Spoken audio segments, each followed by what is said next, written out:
Okay, so you want to learn how to use a couple of the files we have here. So let's check this out. exe run report, start from our home page. Let's jump down to the training link. Okay, now we're on the training home page. Let's go to our workouts and logs.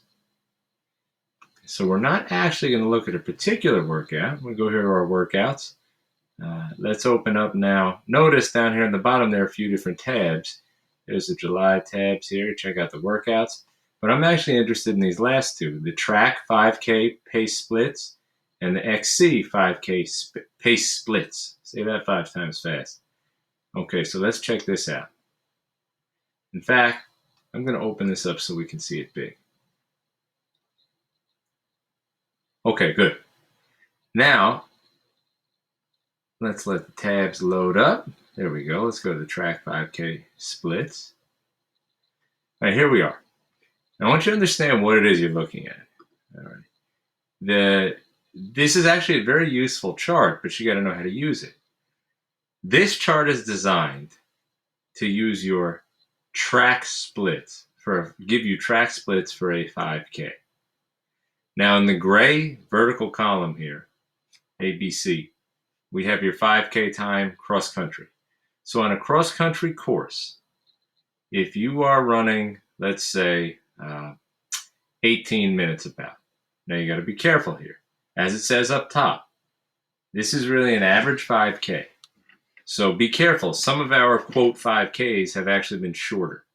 Don't use a 3-mile time for this. It's too fast. So make sure you know it's a legitimate 5K.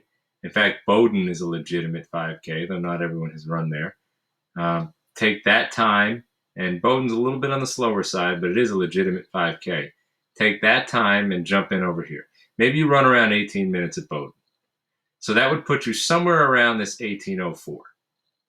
Now, of course, you're slightly faster than that, but the way this is set up, it's playing off the track times. It doesn't particularly matter. A few seconds difference on the 5K time is not going to change much over here. So if you were going to go then do a track workout, so this is track 5K splits. If you're going to do a track workout based on your cross-country 5K time, here's one way to do it. So if you're about 18 minutes on a cross-country course, you should be about 17 minutes, maybe a little over, on the track. That's running under optimal conditions and running as strong a race, you should be faster on the track. And so if you want to maintain that 5K pace, so if you're looking to do a workout at 5K pace, it's called, then knowing you run about 18 minutes on a legitimate cross-country 5K, that translates to a little over 17 minutes on a track 5K. And then here are your splits every 200 meters over on this side that match that 5K time. So for the first 200 meters, it should take you about 41 seconds. A quarter mile should take you about 1:22, 82 seconds. Jump over here, a half mile should take you about 2:45. The 1 mile interval, not the 1600 meter, but the 1 mile interval, which is not particularly different, is 5:31. 1 mile slightly longer than 1600, but you could use them interchangeably here. If you want to do the 1.5 mile interval, it would take you about 8:17.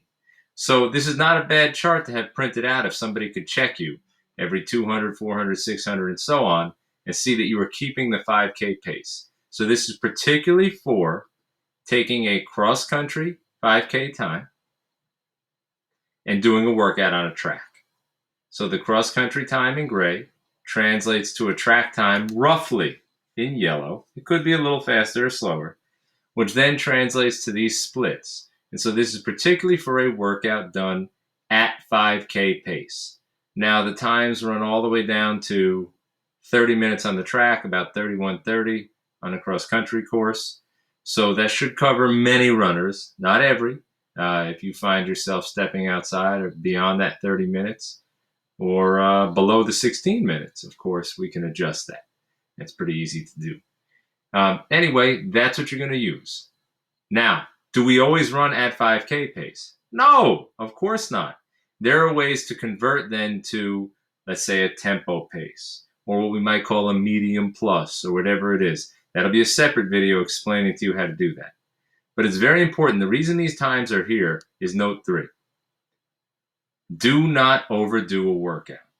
The mistake many runners make is they do something as hard as they can until they pass out or until they lay down on the track. That's a mistake. If you're trying to practice running your 5K pace, then it makes no sense. Maybe you're a 20-minute cross-country 5K runner. So that translates to about 19 minutes on the track. That means you should be about 131, a little over 60 seconds per lap. If you come through the lap in 122, sure, that's great. You're faster than 131. However, you're going to ruin the rest of your workout.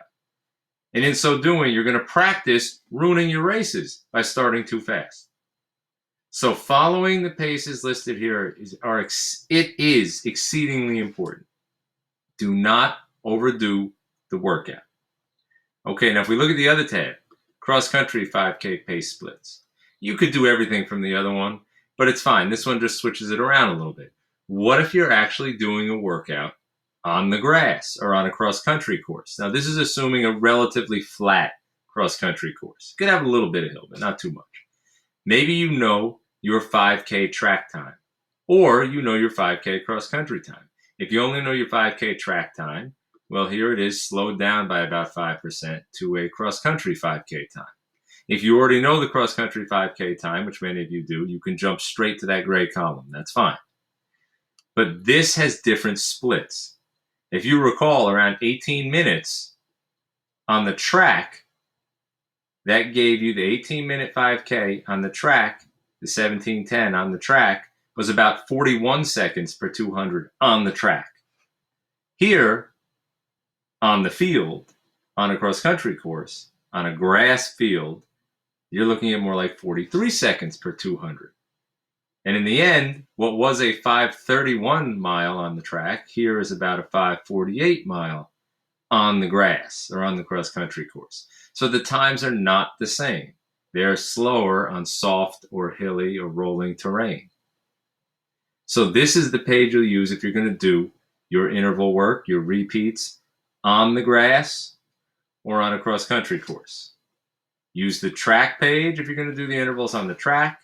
Use the cross-country page if you're going to do the intervals on a cross-country course. And make sure you're guiding yourself based on either the track time you know for yourself or the cross-country time you know for yourself. By the way, separate piece, if you find that on the cross-country course you can run 18 minutes, but on a track you only run 18 minutes, there's a disconnect here. What that means is you have not optimized your track running. That could happen for a number of reasons. That's really the subject of another video. However, your time should be pretty close to each other. I mean, the simplest way to put it, you probably like one better than the other, or you practice one more than the other, if one is significantly faster than the other, if the row is significantly closer to the top. So I would tell you, train a little more for the other and toughen up a bit during that race. You may not like it, but you are capable of more. Anyway, hopefully that clarifies what to do here. Post up another video that tells you how to adjust these 5K times based on your needing to run not 5K pace, but 2-mile pace, which is faster, or tempo pace, which is slower, or medium pace, which is slower. All right, happy running.